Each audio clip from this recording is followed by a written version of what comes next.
when I first got into the music industry, you know what I'm saying, or music business, it's more so like I knew that I like the crowd that I had to engage to, and the crowd that I want, to market to.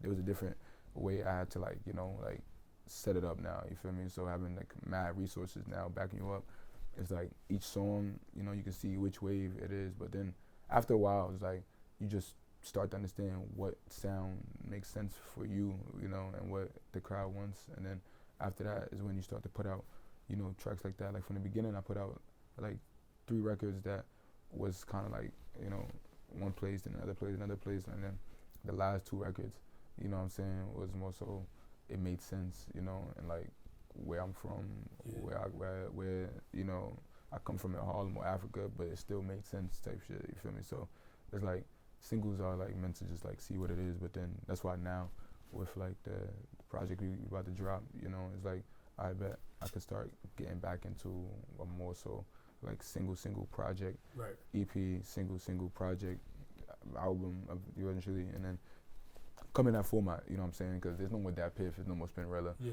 Mixtapes, are like don't come by that easy. So it's like you might as well just keep dropping EPs. You feel me? Especially if the whole goal, and a lot of these things is to, make money off your music. Do you think if like those type of sites were still around, you would have a different approach to how you do it? Or you think it kind of be the same type of thing? I mean, if it was then, it'd be more. That's why I was dropping. That's why at the time I was dropping the 2 projects I dropped. There was like, what I'm saying, like I'm more so like where people could like, feel you. You know what I'm saying? You're able to create a world behind something. But once you started to see like how like streaming took over, and then the way people were releasing music wasn't the same, and then now niggas is dropping everything on DSPs, light work, like it's nothing. Like it was just like, I bet, I guess the new wave is gonna have to be niggas dropping mad EPs as new mixtapes. You know what I'm saying? It's not gonna be qualified as a album because it has to be 7 songs or reach a certain like minute time limit. You feel me? But if it's 5 songs, it's 30.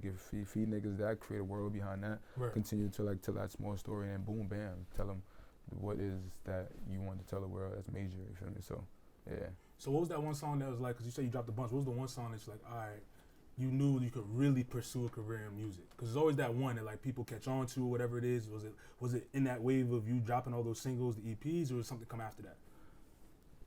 Once, but you know what I'm saying? I got signed off 28 monthly listeners and like, a couple thousand views type shit. So it was once, but before that song, like it was called Genesis. Before I dropped that, I ain't gonna lie, like I already knew that shit was gonna pop. Yeah. Like in my eyes, because the way I was, just the way the cadence was, just the way like, what I'm saying, it was different. It wasn't to like what niggas was doing.